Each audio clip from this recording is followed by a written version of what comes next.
Okay, these plants do seem to have the general flower shape of southern marsh orchids, and I hope you can see that there quite clearly. Whereas this plant here has much more flower structure of a common spotted orchid. So I hope you can see how the flowers are different. These are paler and the lip is clearly defined into 3 lobes. Again, this is the one with spotted leaves all the way down, and typical spotted orchid structure. In this group of plants here, we've clearly got a spotted orchid with the paler flowers and 3-lobed lip. Among these, which don't have spotted leaves and have fairly typical marsh orchid flowers. The central plant, and obviously the oldest one, does appear to have spots. Well, it does have spots on the leaves, and I would say that these two form a centre around which other plants are radiating. Here's another spotted orchid, smaller and with paler flowers, and another one there. You can see it just coming up. But that, I would say, is a fairly typical marsh orchid flower, and for some reason it's not focusing too well, but I want to go to the other main clump that I filmed a couple of days ago. And this clump has developed even more since I was last here, and what I'm going to do is to film it from above so you can see how these plants radiate out from a central point. I would say this plant here is the central point. It's got clearly spotted leaves and flowers typical of a common spotted orchid. But what is happening here? There are plants here growing around the edge, and their flowers are typical of southern marsh orchid. Look at the upper petals, they spread out like wings. That's diagnostic of southern marsh orchid.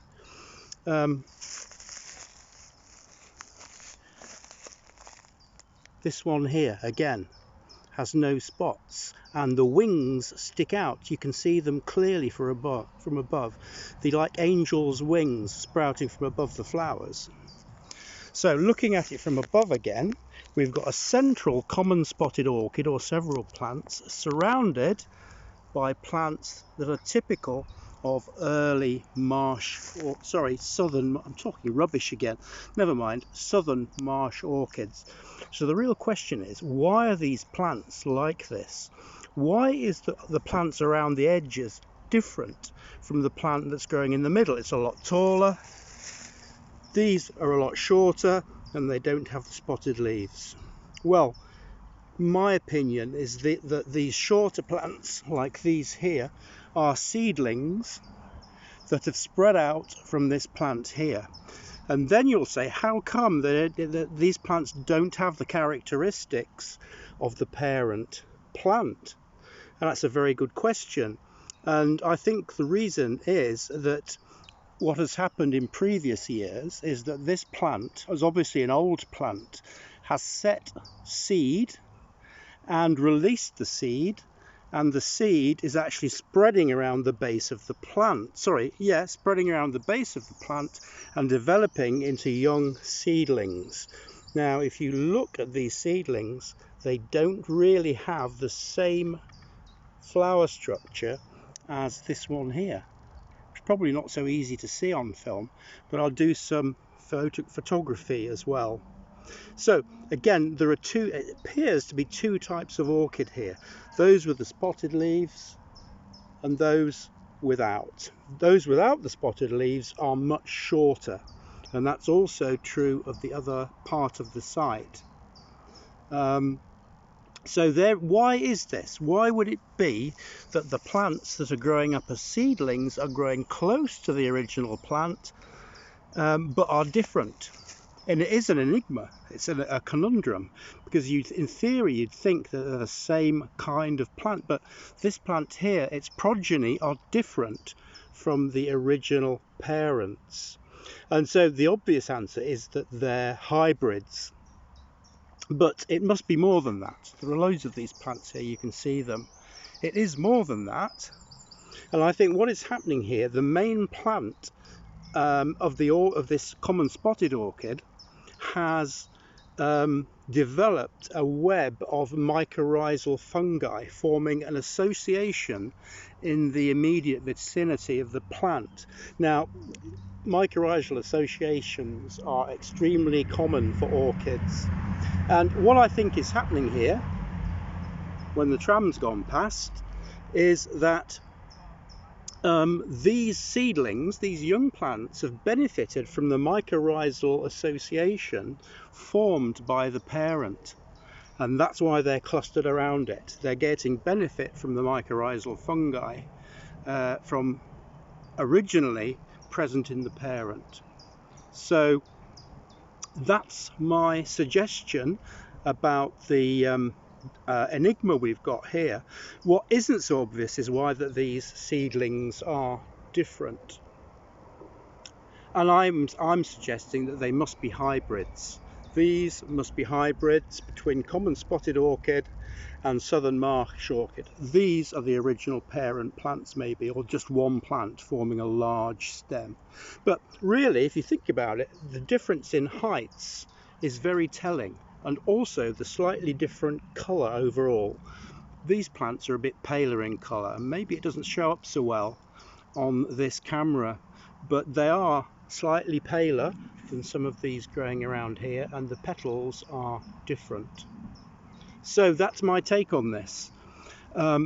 Why are these plants forming hybrids so vigorously? Well, if you look around the site, you can see how many of these plants there are here. Hundreds, many hundreds of orchids here. They're being very successful, and I think that practically all of them are hybrids between the southern marsh orchid and the common spotted orchid. And as I say, you can see these plants all around here. And there's a clump over here. Let's take a look at this one. Now,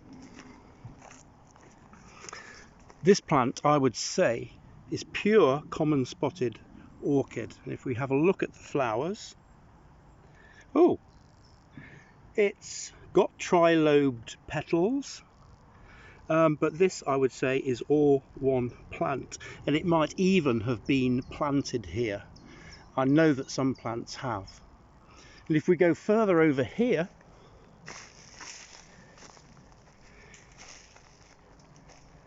we can see more pure spotted orchids. Again, the spotted leaf, the paler pink flowers. Try and get up close to them there. And here's a nice patch where I hadn't noticed before.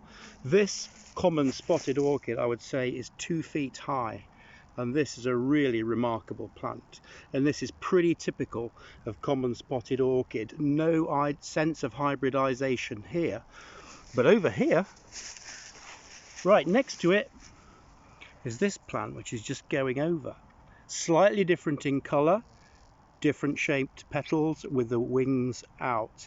This is undoubtedly a southern marsh orchid. Hybridization to survive. In a tough world where environment is changing, you have to take special measures in order to increase your offspring. Now, this common spotted orchid is surrounded by plants. Well, there's one spotted orchid there, but here is a shorter plant which appears to be southern marsh orchid. So maybe the enigma is solved, I don't know, but this remains a beautiful site. If you get the chance, come out here. I'm always happy to bring people out when they've got the time and when it's not too hot, or when you've got to buy presents for somebody. But I hope you enjoyed this. If you did, please like and subscribe, and see you again soon for another video. Thanks for watching.